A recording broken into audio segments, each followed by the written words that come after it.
24/7 में आपका स्वागत है। मैं हूं अर्चना मिश्रा। आगे बढ़ने से पहले सबसे पहले एक नजर आज के हेडलाइंस पर।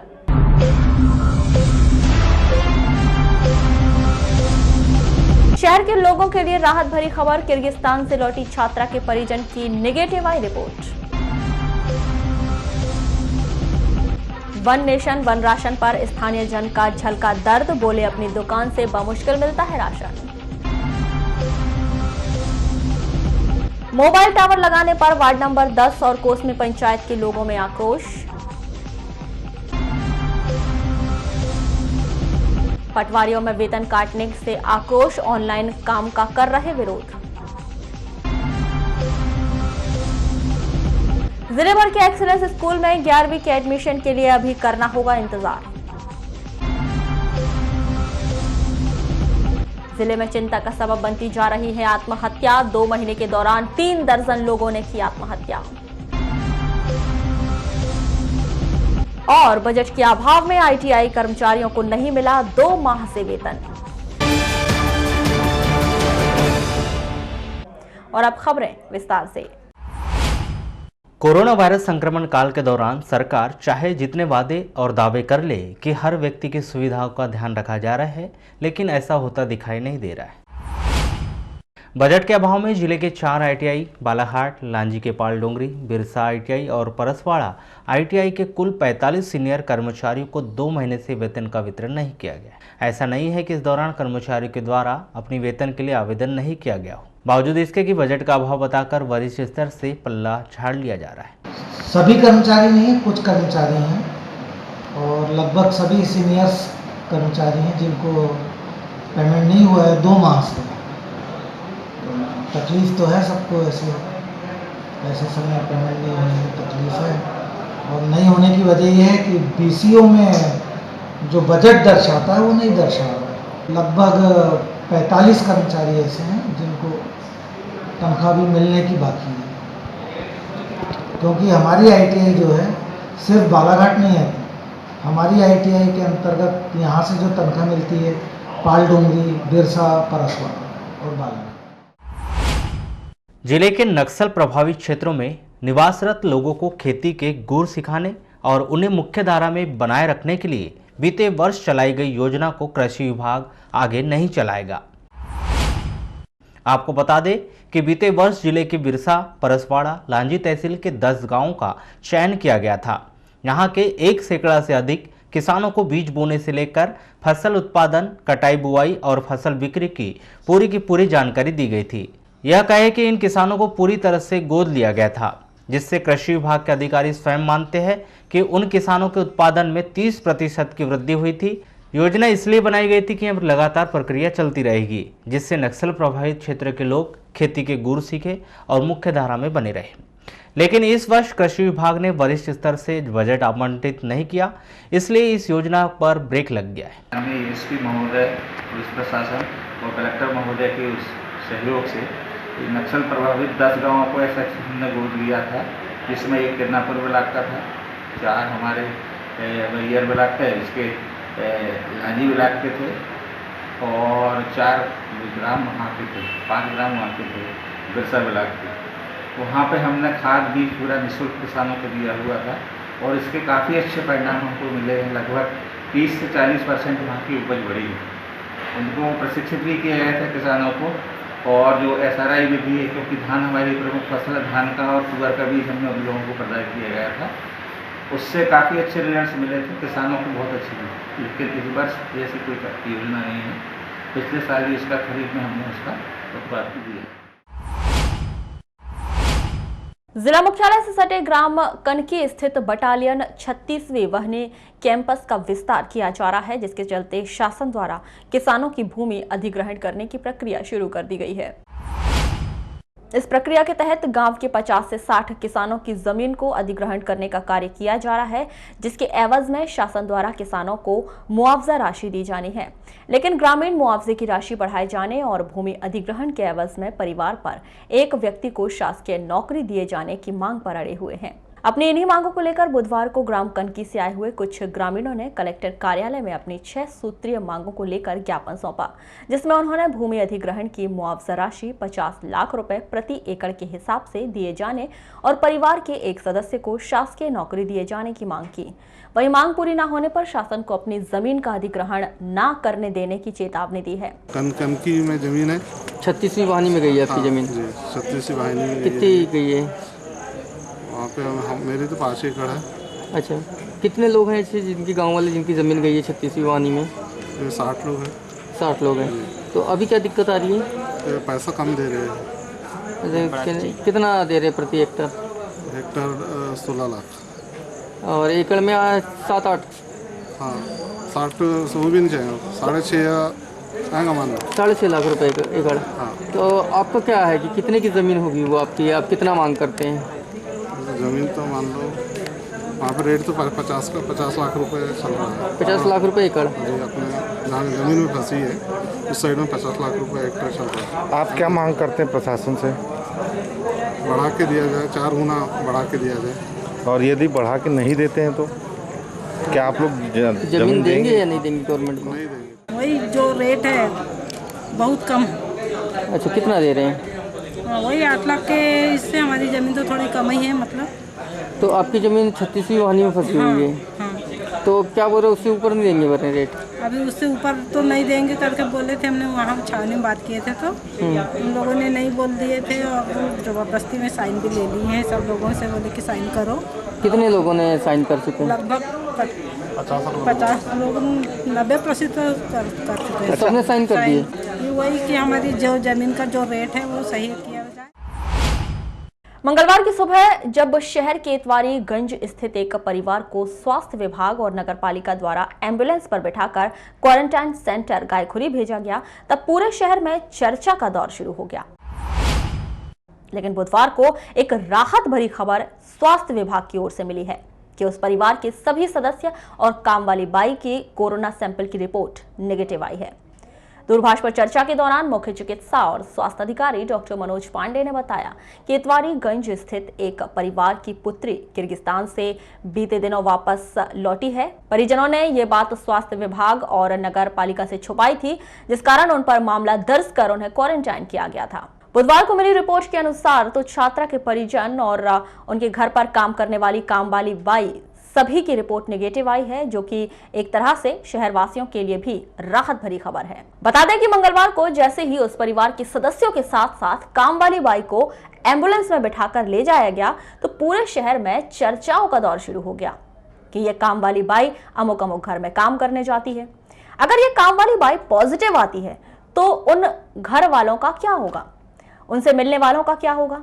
कहीं ऐसा तो नहीं कि यह शहर के लिए कोई बुरी खबर लेकर आएगा। लेकिन एक बार फिर बालाघाट वासियों की रोग प्रतिरोधक क्षमता काम आ गई। वहीं दूसरी ओर मुख्य चिकित्सा और स्वास्थ्य अधिकारी डॉक्टर मनोज पांडे ने बताया कि हालांकि अभी छात्रा की रिपोर्ट नहीं आई है, उसकी रिपोर्ट का इंतजार किया जा रहा है। जिले के रामपाली थाना अंतर्गत ग्राम पंचायत बांसी निवासी मंगेश ठाकरे 8 जुलाई को करंट की चपेट में आने से घायल हो गया। जानकारी के मुताबिक ग्राम पंचायत बांसी में रोजगार गारंटी योजना के अंतर्गत तालाब का निर्माण कोरोना काल में किया गया है, जिसका वरिष्ठ अधिकारियों के द्वारा डीपीआर रिपोर्ट तैयार की जा रही थी, जिसका सर्वे तालाब में हो रहा था, जिसमें से एक अधिकारी के द्वारा स्टैंड पर मशीन लगाकर ग्राम पंचायत बांसी में पदस्थ मैट को एल्यूमिनियम का पाइप हाथ में देकर दूसरे छोर पर भेजा गया, जहां पर बड़ी विद्युत लाइन गुजरी थी। उस पर मैट ने ध्यान नहीं दिया और एल्यूमिनियम का पाइप लेकर खड़ा हो गया। इस दौरान पाइप में करंट आने से मंगेश गिर गया और घायल हो गया। मैं बस गया वहाँ तालाब के पार को मेजरिंग करने, तो वहाँ एल्यूमिनियम का मेजरिंग टेप था, वो लंबा था, पोल से लंबा था। पार पे गया तो पार की ऊंचाई ज़्यादा हो गई, तो वहाँ उसमें दूर से ही इलेक्ट्रिक शॉर्ट लग गया। टच नहीं हुआ था? टच नहीं हुआ सर, अपने यहाँ सर्वे वाली टीम आई थी। काय का सर्वे? तालाब का। तो अपन सर्वे करने गए थे, तो वहाँ पे जो ऊपर से लाइट गई है वहाँ से, तो मैं आगे था और ये जो मंगेश ठाकरे हैं मेरे जस्ट पीछे था। तो मेरे को इन्हें बोला कि भैया मैं पहुँच गया, निशान मत लगाइए। उतने में जैसे गिरा वहाँ पे, तो मेरे को आवाज़ दिया इसने कि भैया कहते, तो मैंने जस्ट पीछे देखा तो एक गिर गया था पहाड़ पे। वो सर जो पोल होता है उनका सर्वेयर वाला वो पकड़े हुए था ये सर्वेयर पोल पर। हाँ सर, तो करीब 4 बिजली के वायर से 4 फीट नीचे ही था, उसमें खींचा गया तो गिर गया वो पहाड़ पे। कभी चिटफंड के नाम पर तो कभी सरकारी नौकरी के नाम पर जिले वासियों को ठगने का सिलसिला बदस्तूर जारी है। ठगी के लगातार बढ़ते जा रहे इन्हीं मामलों के बीच बुधवार को स्वास्थ्य विभाग के जनसेवक आरोग्य मिशन संस्था में नौकरी लगाए जाने के नाम पर लाखों रुपए की ठगी करने का एक ताजा मामला सामने आया है, जिसमें ठगी का शिकार हुए लोगों ने कोतवाली थाने में लिखित शिकायत कर उनके पैसे वापस दिलाए जाने और आरोपी के खिलाफ कड़ी से कड़ी कार्रवाई किए जाने की मांग की है। भर्ती के नाम पे वो धोखाधड़ी कर रहे थे, दीक्षित गजबी करके उनने स्वास्थ्य विभाग से भर्ती एनजीओ के माध्यम से कर रहे थे। बोले 20 इंच वो सेक्टर इंचार्ज लगेगी, तो उसमें बहुत लोगों ने डॉक्यूमेंट्स वगैरह जमा किए। 50,000 की डीडी मांग रहे थे, 1,000 रुपये रजिस्ट्रेशन और क्या बोलते 20,000 रुपये वो खर्च पानी लगेगा करके। ऐसे कितने की धोखाधड़ी आपके साथ हुई है? सर ये तो कम से कम 200-300 तो बच्चे हैं सर साथ में। 200-300 लोगों के साथ में ऐसी धोखाधड़ी? हाँ सर, लेकिन अब एक के बाद में एक तो आएंगे, ऐसा शायद आवाज़ उठाने वाला सर हिम्मत क्या कोई नहीं कर पाते। अभी तो मतलब पता किए कि ये बहुत मतलब फर्जीवाड़ा है, यहाँ से स्वास्थ्य विभाग से कोई भर्ती नहीं निकली है करके। तो अभी यानी कितने पैसे वापसी कर रहे हैं, नहीं कर रहे हैं? अभी तो पैसे कोई वापस की तो कोई गुंजाइश ही नहीं है सर, समझ ही नहीं आई। अब इसके बाद में पता नहीं सर क्या होता है। आपको कब एहसास हुआ कि आपके साथ धोखाधड़ी हुई है? सर वो ऐसे कहीं कहीं से सब पता चला कि ये धोखा ही है। आपके जन सेवक आरोग्य मिशन की जो संस्था का जो संचालक जो है दीक्षित गजबी है, उसके द्वारा फर्जी विज्ञापन का प्रचार प्रसार करके स्वास्थ्य विभाग में नौकरी लगाने के बहाने जो बेरोजगार युवा लोग रहते हैं, इनसे डीडी के नाम पे 50,000, ऑफिस मेंटेनेंस के नाम पर 20,000 और रजिस्टर के नाम पे 1,000। तो ये हमारी बड़ी दुर्भाग्य, बड़ी शर्म की बात है कि आज कोरोना काल में आज सारे के सारे लोग पूरा का पूरा सभी के सभी लोग परेशान हैं। आज जो जनसेवक आरोग्य द्वारा जो लोगों से पैसा लिया गया है, पब्लिक बहुत परेशान है। आज किसी ने अपने जेवर बेचकर, किसी ने ज़मीन गिरवी रखकर, आज के टाइम पैसा किसी के पास भी नहीं है, काम भी नहीं है और पैसा भी नहीं है। तो आज जो परेशानी करके जो ज़मीन कोई किसी ने ब्याज में उठाया है, किसी ने अपने माँ के पास से लाया, किसी ने मौसी के पास से लाया, कोई कर्जा बाड़ी के रिश्तेदारों से लाए हैं। तो ये बड़ी शर्म की बात है कि आज बहुत परेशान टाइप के हैं। और इस परेशानी में जो धोखाधड़ी करने वाले दीक्षित जो गजबी जो है, उसने बहुत बड़ा फ्रॉड वाला काम किया, बहुत बड़ा गिरोह है। दूरभाष पर की गई चर्चा के दौरान कोतवाली थाना प्रभारी विजय सिंह परस्ते ने बताया कि नौकरी लगाए जाने के नाम पर धोखाधड़ी किए जाने का एक मामला सामने आया है, जिसमें प्रार्थी ने लिखित में शिकायत की है, जिनकी शिकायत पर जांच शुरू कर दी गई है। जांच में जो तथ्य सामने आएंगे, उन तथ्यों के आधार पर मामला पंजीबद्ध कर वैधानिक कार्यवाही की जाएगी। एमपी बोर्ड द्वारा पिछले कई वर्षों से एक्सीलेंस स्कूल में 9th और 11th के एडमिशन के लिए पहले एग्जाम ली जाती है। इस एग्जाम में सफल होने वालों को ही प्रदेश के एक्सीलेंस स्कूल में एडमिशन दिया जाता है। लेकिन वर्तमान वर्ष में कोरोना वायरस संक्रमण की वजह से 8वीं क्लास के स्टूडेंट्स की एक्सीलेंस स्कूल एग्जाम मार्च महीने में करवा ली गई थी। उसके रिजल्ट भी आ गए हैं। वहीं दूसरी ओर 10th का रिजल्ट लेट आने के कारण 11th के लिए अभी तक एंट्रेंस एग्जाम नहीं करवाई जा सकती है। ऐसे में प्रदेश की सभी एक्सीलेंस हायर सेकेंडरी स्कूल के प्रिंसिपल की आगे परेशानी ये है कि आखिरकार एमपी बोर्ड द्वारा बीते वर्षों की प्रक्रिया के रूल्स फॉलो किए जाएंगे या फिर 10th की मेरिट लिस्ट के आधार पर 11th में एडमिशन दे दिया जाए। जिला स्तरीय उत्कृष्ट विद्यालय होते हैं, उसमें कक्षा 9वीं में एंट्रेंस एग्ज़ाम के माध्यम से मेरिट लिस्ट होती है। 240 सीट यहाँ है इस विद्यालय में, तो मेरिट के अनुसार यहाँ प्रवेश दिया जाता है। और ये परीक्षा चूँकि पहले ही हो चुकी है, मार्च में इसका रिजल्ट आ चुका है, इसलिए इसमें कोई दिक्कत नहीं है। किंतु कक्षा 11वीं में विगत वर्ष एंट्रेंस एग्ज़ाम के माध्यम से ही प्रवेश दिया गया था, और इस वर्ष कक्षा 11वीं चूँकि कक्षा 10वीं का रिजल्ट लेट आया है, और कक्षा 11वीं के लिए जो प्रवेश जो नीति है उसमें कहीं एंट्रेंस एग्ज़ाम का कोई जिक्र अभी तक नहीं हुआ है, या एंट्रेंस एग्ज़ाम संबंधी कोई निर्देश अभी प्राप्त नहीं हुए हैं। अधिकांश जिलों से प्राचार्यों द्वारा मांग की जा रही है कि 10वीं की मेरिट के आधार पर बच्चों को प्रवेश देने की अनुमति जिला स्तरीय उत्कृष्ट विद्यालय को प्रदान की जाए, लेकिन अभी इसके संबंध में कोई स्पष्ट दिशा निर्देश प्राप्त नहीं हुए। जिला पटवारी संघ ने एक बार फिर विरोध का बिगुल फूंक दिया है। इस बार कारण है तत्कालीन एसडीएम अक्षय ताम्रवाल द्वारा जिला अध्यक्ष गिरधारी भगत और एक अन्य पटवारी का वेतन काटने का। इसके विरोध में पटवारियों ने ऑनलाइन प्रक्रिया से किए जाने वाले सभी कार्य का विरोध करते हुए उसे न करने का ऐलान कर दिया है। देखिए, ऐसा वजह नहीं कि हम लोग अकारण जो है काम बंद कर दिए। क्या है, हमारे यहाँ एक आईएएस अधिकारी तेमरावाल साहब हमारे एसडीएम बन के आए थे। अभी क्या हुआ कि एक प्रकार से ये माना जाए कि उनमें अनुभव की कमी भी हम कह सकते हैं। हमारे यहाँ अभियान चालू हुआ था 8 तारीख से, राजस्व अभियान, और राजस्व अभियान में हम लोग को 18 तारीख तक जो है फॉर्म लेने थे फौती नामांतरण के, और 22 तारीख तक उसको ऑनलाइन करना था। हुआ ये कि हमारे जिलाध्यक्ष महोदय को उन्हें 22 तारीख को ही नोटिस दे दिया। होना ये था कि 22 तारीख को जब अभियान खत्म हो जाता तब देखना था कि किसकी कितनी प्रोग्रेस है, और उस आधार पर ही आधे बीच में ही उनने उनका जो है आधे उसको कारण बताओ नोटिस देके 22 तारीख को उनका आदेश कर दिया 1 हफ्ते का वेतन काटने का। इस कारण से जो है हम लोग व्यथित हैं कि उस हमारे जिलाध्यक्ष महोदय जी गिरधारी भगत जी, उनका काम हमारे तहसील में सबसे अच्छा है, उसके बाद भी उनका जो है 1 हफ्ते का पेमेंट काट देना ये कहीं से ठीक नहीं था। और साथ में ही हमारे एक मित्र मतलब पटवारी जी है चंचल प्रसाद मिश्रा जी, उनका भी 1 हफ्ते का जो है वेतन समय से पहले काट दिया गया। भारत सरकार द्वारा one nation one ration card व्यवस्था लागू की है। इसीलिए राष्ट्रीय खाद्य सुरक्षा अधिनियम 2013 अंतर्गत सम्मिलित समस्त पात्र हितग्राहियों के डेटाबेस में 31 जुलाई 2020 तक आधार फीडिंग कार्य किया जाना है, जिसके तहत देश के किसी भी राज्य में रहने वाले व्यक्ति को अन्य राज्यों में आसानी से राशन मिल जाएगा।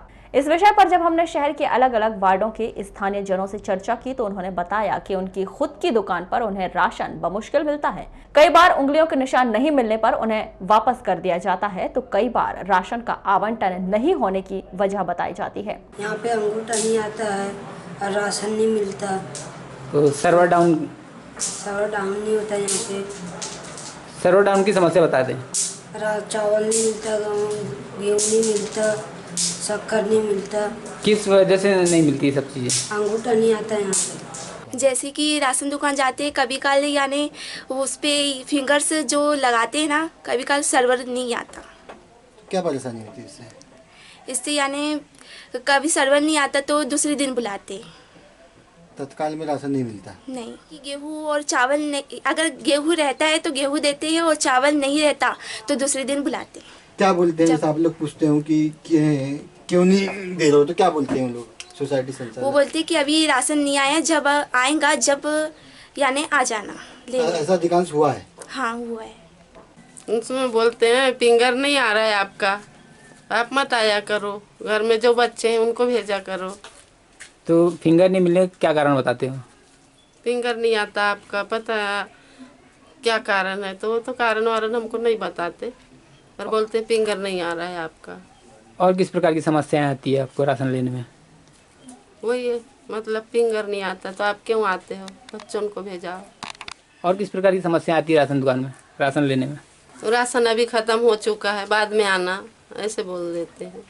वहीं दूसरी ओर खाद्य विभाग के अधिकारी बताते हैं कि केंद्र शासन की ओर से गाइडलाइन मिलने के बाद ही सारी योजना का खाका तैयार किया जाएगा। देखिए, ये केंद्र सरकार की योजना है one nation one ration card. इसके अंतर्गत ये है कि जो उपभोक्ता है वो कोई भी राज्य में जाकर उसका राशन कार्ड और आधार नंबर दिखाकर अपना राशन प्राप्त कर सकता है। सर, क्या क्या प्रक्रिया करनी पड़ेगी उसके लिए? उसको पोर्टल में कुछ नंबर जोड़ना है या आधार वगैरह क्या करना पड़ेगा उसको? इसके लिए कोई अलग से कोई प्रक्रिया अपनाना नहीं पड़ेगा। इसमें अगर वो जिस भी स्टेट के अंदर रहता है, जो भी राज्य में रहता है और उसके पास वहाँ का वैध राशन कार्ड है उसके पास, तो उस राशन कार्ड के आधार पर जो है वो अन्य राज्य के अंदर पोर्टेबिलिटी के आधार पर वो राशन प्राप्त कर सकते हैं। बाकी इस योजना के बारे में डिटेल निर्देश जो अभी राज्य शासन की ओर से प्राप्त नहीं हुए, केंद्र सरकार से राज्य शासन को प्राप्त होंगे और राज्य शासन से फिर हमें जिला स्तर पर प्राप्त होंगे। जिले में बढ़ती आत्महत्या के मामले सामाजिक चिंतन का विषय बन गए हैं। लगातार हर 2 दिन की आड़ में एक आत्महत्या ने पूरे समाज को सोचने पर मजबूर कर दिया है। पिछले 2 माह से मई और जून के अंतराल में आधा सैकड़ा मामले आत्महत्या से जुड़े हैं, जिनमें से करीब 3 दर्जन से अधिक लोगों की मौत हो गई। इन मौतों में सबसे ज्यादा कॉमन बात ये देखी गई है कि ज्यादातर लोगों ने फांसी को अपने व्यक्तिगत और सामाजिक समस्या का समाधान माना। इन आत्महत्याओं में 15 साल की आयु वर्ग से लेकर 65 साल आयु वर्ग तक के लोग शामिल हैं। दूरभाष पर चर्चा के दौरान मुख्य जिला चिकित्सा और स्वास्थ्य अधिकारी डॉक्टर मनोज पांडे ने कहा कि इस समस्या की गहराई में जाकर इस पर अंकुश लगाने की दरकार है। जानकार बताते हैं कि परिवारों में हो रहे तलाक, अलगाव, आर्थिक कलह एवं अभावों, रिश्तों की कलह के कारण टूटी हुई स्थिति में होते हैं, उनमें ही आत्महत्या की घटनाएं अधिक पाई जाती हैं। की वजह सबसे पहले तो कि हम बहुत महत्वाकांक्षी हो, हम किसी भी काम को छोटा या बड़ा इस नज़र से देखना चाहते हैं, इसीलिए लोग आत्महत्या करने की ओर प्रेरित हो रहे हैं। दूसरा ये है कि आज के हमने अपने खर्चों को बहुत बढ़ा लिया, जबकि हमको अपने खर्चों को व्यय को अपने कम करना चाहिए। पहले कहावत थी कि जितनी चद्दर उतने पैर पसारी। आज की जो नई पीढ़ी आ रही है वो खर्च को बढ़ाते जा रही है और फिर बाद में कमाने की सोचती है। हम लोग जो पुराने विचारों के हम पहले कमाते थे, संचय करते थे, फिर खर्च करने की सोचते थे। नई पीढ़ी की जो विचारधारा वो एकदम से हम लोगों के उल्टी है। वो लोग ये सोचते हैं कि पहले खर्च करो फिर कमाने की सोचेंगे, इसलिए वो कर्ज के बोझ में तले में दबते जा रहे हैं। देखिए, आजकल जो परिस्थितियों का सामना करने की क्षमता लोगों में बहुत कम हो गई है। आजकल डिप्रेशन का शिकार हो रहे हैं। कोई थोड़ी भी समस्या आई तो लोग एकदम उसको घबरा जाते हैं, एकदम कमज़ोर हो जाते हैं। तो कमज़ोर नहीं होना चाहिए। और ये डिप्रेशन के शिकार वाले, या कुछ ऐसा होता है कि किसी आर्थिक समस्या बहुत ज़्यादा आती है और आर्थिक समस्या होने के कारण वो अपने आप को संभाल नहीं पाते, तब ऐसी आत्महत्या जैसी वारदात कर रहे हैं। और मैं तो यही कहना चाहूँगी कि घर के लोगों को उनको संभालना पड़ेगा, पहले तो उनका मनोबल बढ़ाना पड़ेगा, क्योंकि ऐसे डिप्रेशन के कारण मनोबल सामने वाले का बहुत गिर जाता है और उस समय हम लोग भी कड़ाई से उनके साथ व्यवहार करते हैं। वो अपने आप को अकेलापन महसूस करते हैं और इस कारण फिर वो अपने आप को किसी भी तरह खत्म करने की सोचते हैं। तो हमारा यही कर्तव्य है कि हम लोग उनका मनोबल किस तरह बढ़ाएं, उनको सांत्वना दें, उनके साथ रहें और शायद इसमें कुछ संख्या आत्महत्या की कम हो सकती है। देखिए, कहीं ना कहीं आत्मसंतुष्टि का ना होना ही आत्महत्या का सबसे बड़ा प्रमुख कारण होता है, या उनकी इच्छा शक्ति का पूरा नहीं होना, या उनकी इच्छा के विरुद्ध कुछ हो जाना, या कुछ ऐसी परिस्थितियां पैदा होना जिससे वो टकरा नहीं सकता या जिसका वो सामना नहीं कर सकता, या फिर अपने आप को बहुत कमज़ोर समझे। ऐसी परिस्थिति में लोग आत्महत्या करते हैं, हालांकि बहुत बड़ा गलत कदम है ये। और आत्महत्या का जो निर्णय मन में आता है ये भी एक क्षणिक होता है। यदि उस क्षण उसको किसी ने बचा लिया, किसी ने समझा लिया, तो शायद हम उसकी जान बच जाए, पर इस बात का पता लगना चाहिए। तो इस मामले में सबसे अच्छे होते हैं परिवार और दोस्त, जहाँ पर कहीं ना कहीं व्यक्ति अधिकतर ज़्यादातर लोग अपने कहीं ना कहीं उसको शेयर करते हैं। बहुत कम लोग होते हैं जो शेयर नहीं करते, अधिकतर लोग शेयर करते हैं। तो ऐसी परिस्थिति में जो उनके परिवार के लोग हैं, सगे संबंधी है और खासकर दोस्त लोग, ये थोड़ा सा इस बात को भापें कि आजकल फलाना आदमी गुमसुम उदास सा क्यों है, बातचीत क्यों नहीं कर रहा है, ज़्यादा इंटरेस्ट क्यों नहीं ले रहा है। तो थोड़ा सा उस समय समय रहते यदि उसकी गहराई में जाए तो हम ये कर सकते हैं। क्या होता है कि बहुत सी चीज़ें, जैसे हमने बहुत सारी उम्मीदें पाल ली और उसको पूरा नहीं कर पा रहे, फिर समाज के ताने, परिवार के ताने, लोगों के ताने और काम असफल होने का कारण, ये सब चीज़ें। ससुराल पक्ष के द्वारा दिए जाने वाली प्रताड़ना से परेशान भरवेली निवासी ललिता डोंगरवार ने एसपी कार्यालय पहुंचकर पुलिस प्रशासन को ज्ञापन सौंपा। अपनी समस्या के संदर्भ में पीड़िता ने बताया कि उसका विवाह 20 वर्ष पूर्व अधिया टोला बहेला में हुआ था, लेकिन विवाह के कुछ दिन बाद से ही ससुराल वाले दहेज की मांग को लेकर प्रताड़ित करने लगे। वहीं उनके पति ने बगैर तलाक दिए किसी अन्य लड़की से शादी कर ली, जिसके कारण वह बेसहारा है और अपने परिजनों के साथ भरवेली में रह रही है। मेरी शादी को 20 साल हो गया। उस बीच में उन लोगों ने दहेज के लिए परेशान करने लगे। उन लोगों बोलते हैं दहेज क्या लाई, इस बीच में मारपीट करने लगे। उसके बाद में बोलने लगे कि बच्चा नहीं हो रहा है तो अब यहाँ से घर से निकल जा या कहीं चले जा, हमको होना नहीं, तू हमारे घर से भाग जाए या कुछ भी कर ले, हमको कोई मतलब शादी नहीं। हुई? मेरी शादी हुई अंधिया टोला, ग्राम अंधिया टोला, थाना बहेला। तो अभी आप साथ में रह रहे हैं कि अलग रह रहे हैं? नहीं, साथ में नहीं। मैं इलाज कराने के लिए 21 मार्च को लेके आए। मेरे को बहुत परेशानी करे, मारपीट बहुत करे, खाना पीना किसके सब। द्वारा मारपीट की जाती है? नगर के शासकीय उत्कृष्ट विद्यालय में अंग्रेजी माध्यम से शैक्षिक प्रक्रिया काफी वर्ष बीतने के बाद भी शुरू नहीं हो पाई, जिसके कारण अंग्रेजी माध्यम से उत्कृष्ट शिक्षा पाने से होनहार छात्र वंचित हैं। बता दें कि कुछ वर्ष पूर्व शासकीय उत्कृष्ट विद्यालय में अंग्रेजी माध्यम से कक्षा 9वीं की पढ़ाई की शुरुआत की गई थी, लेकिन स्टाफ न मिलने की वजह से यह प्रक्रिया बंद कर दी गई, जो आज तक शुरू नहीं हो पाई है। इस संदर्भ में दूरभाष पर चर्चा के दौरान शासकीय उत्कृष्ट विद्यालय के प्रभारी प्राचार्य नीलम श्रीवास्तव ने बताया कि शासकीय उत्कृष्ट विद्यालय में अंग्रेजी माध्यम से पढ़ाई शुरू नहीं की जा सकी है। हालांकि अन्य स्कूलों में अंग्रेजी माध्यम से शिक्षा के लिए छात्रों को प्रवेश लिए जा रहे हैं। किडनी की बीमारी से जूझ रहे थाना रामपायली ग्राम लड़सड़ा के एक बुजुर्ग व्यक्ति ने कलेक्टर कार्यालय में ज्ञापन सौंपकर सहायता राशि और वृद्धा पेंशन योजना का लाभ दिए जाने की मांग की है। चर्चा के दौरान वृद्ध चेवालाल पिता परसराम दमाही ने बताया कि उनकी उम्र 65 वर्ष हो चुकी है। बावजूद इसके उन्हें अब तक वृद्धा पेंशन योजना का लाभ नहीं मिल पा रहा है। इसके पूर्व उन्होंने कई बार आवेदन किए हैं, लेकिन उनके आवेदनों पर सुनवाई नहीं की गई है। ये क्या है कि मेरे को किडनी का प्रॉब्लम है। एक तो वृद्धा पेंशन भी नहीं मिल रही, 65 साल की उम्र हो गई और 50 डिसमिल ज़मीन है मेरे पास मात्र। 1 साल से इलाज मेरा किडनी का बंद है, पैसे नहीं है। 1 साल में इलाज में कितना खर्चा जाएगा? 1 साल में इलाज में 30, 35, 40 हज़ार रुपया जाता है। तो एक भी पेंशन नहीं मिलती? नहीं। लेकिन नियम तो है कि 60 साल के जो होते हैं वृद्ध उनको मिल रहा है। हाँ, तो वो तो नियम तो है, मगर वो हमारा कार्ड नहीं बना है गरीबी रेखा, इसलिए नहीं मिल रहा कहते हैं। अच्छा, कितने बार आवेदन कर चुके? कब से बस पहली बार आवेदन। अच्छा, वो तहसील स्तर पे नहीं किए कहीं? तहसीलदार क्या? हाँ, नहीं तहसील स्तर पे कोई कार्य वो नहीं किए क्या आवेदन? सरकारी स्कूलों में अध्ययनरत कक्षा 8वीं से 12वीं तक के छात्रों को शासन के द्वारा शिक्षा प्राप्त करने के दौरान छात्रवृत्ति प्रदान की जाती है, लेकिन विकासखंड बालाघाट के करीब 10,000 छात्र अब भी छात्रवृत्ति से वंचित हैं। इसकी वजह पर गौर करें तो करीब 30% छात्रों के द्वारा खाता नंबर सहित अन्य जानकारी अपूर्ण दी गई है, जिसके कारण शिक्षा विभाग भी छात्रों का सहयोग नहीं कर पा रहा है। बता दें कि बालाघाट विकासखंड के अंतर्गत 56,149 छात्रवृत्ति के लिए पात्र छात्राएं हैं, जिनमें से 34,000 छात्रों को छात्रवृत्ति भोपाल स्तर पर प्राप्त हो चुकी है। वहीं 1737 छात्रों को छात्रवृत्ति दिया जाना शेष है। इस संदर्भ में विकासखंड शिक्षा अधिकारी NP मलगाम का क्या कहना है, आइए जानते हैं।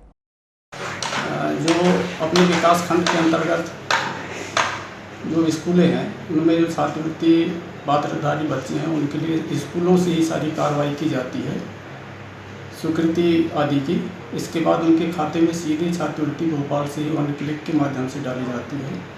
तो इस आधार पर अभी विकासखंड के अंतर्गत जितने बच्चे थे छात्रवृत्ति पात्रताधारी बच्चे, उन बच्चों के खाते में लगभग 70% बच्चों के खाते में छात्रवृत्ति आ चुकी है। 30% बच्चे अभी बाकी हैं जिनके या तो खाते नंबर गलत हैं या फिर आधार नंबर या ID नंबर आदि में त्रुटि होने की वजह से उनके खाते में भी छात्रवृत्ति नहीं आ पाई है। इस संबंध में यहाँ विकासखंड मुख्यालय से एवं जिला शिक्षा अधिकारी के माध्यम से सारे संस्था प्रमुखों को इसकी जानकारी दी जा चुकी है कि वे उन बच्चों के खाते इत्यादि जो है अतिशीघ्र अपडेट करवाएं या सुधार करवाएं, जिससे कि उनके खाते पर शीघ्र छात्रवृत्ति डाली जाए। नगर के वार्ड नंबर 10 और नगर से लगी हुई कोसमी पंचायत में मोबाइल टावर लगाने के विरोध में लगातार हो रहे विवाद थमने का नाम नहीं ले रहा है। दोनों ही स्थान पर मोबाइल कंपनी और मकान मालिक जहां टावर लगाने की बात पर अड़े हुए हैं, तो वहीं दूसरी ओर स्थानीय जन मोबाइल टावर लगाने का विरोध कर रहे हैं। इसी बीच बुधवार की दोपहर वार्ड में एक बार फिर नगर के वार्ड नंबर 10 में वार्ड वासियों ने हंगामा मचा दिया। मौके की नजाकत को देखते हुए कोतवाली से पुलिस बल वार्ड में पहुंचा और स्थिति को नियंत्रण में किया। लोगों को बीमारियों से परेशान होंगे उसके लिए क्या है, और इसमें हमने सुना है कि परमिशन ली जाती है मोहल्ले वालों से। इसमें कोई परमिशन मोहल्ले वालों से ली नहीं गई है। इसलिए हम लोग बात करें तो उन्होंने बोले कि हमारे पास ऑर्डर है और आपसे जो बनता है आप कर लें। हमने बात करने की कोशिश की, उन्होंने हमसे कोई बात नहीं की। अब हम चाहते हैं कि यहाँ पे कोई भी नेटवर्क का वो ना टावर ना बने।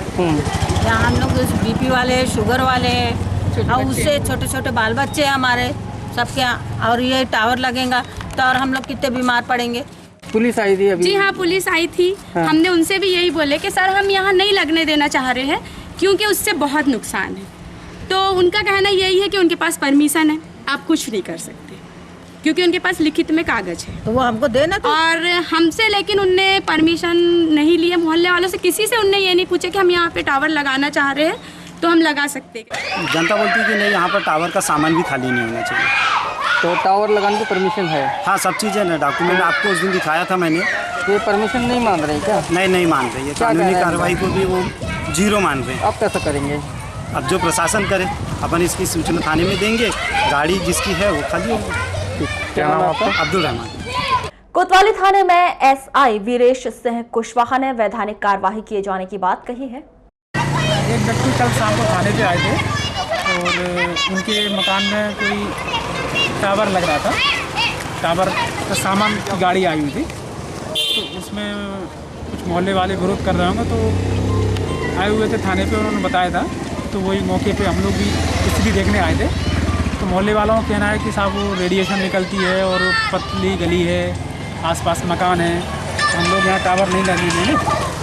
तो उनकी बात सुनी टावर वाले की, जिनके यहाँ टावर लग रहा था, तो उनका कहना है साहब हमने पहले से पूर्व में सब निरीक्षण करा लिया है, परमिशन ले ली है कलेक्टर कार्यालय से और हमारे पास सारी परमिशन है, तो हम टावर लगाना चाहते हैं। तो दोनों लोगों को सुना है अभी और उन लोगों को भी समझाइश दी है कि अगर आपको कोई मोहल्ले वालों को कोई शिकायत है तो कलेक्टर साहब से मिलें या जहाँ से परमिशन ली है उन लोगों से मिलें, वहाँ शिकायत करें और अनावश्यक वाद विवाद ना करें। वहीं दूसरी ओर कोसमी पंचायत के लोगों ने कलेक्टर कार्यालय पहुंचकर कलेक्टर दीपक आर्य और ऐसे टावर नहीं लगाने की गुहार लगाई, जिस पर उनके द्वारा सभी की बात सुनने के बाद फैसला लिए जाने की बात कही गई।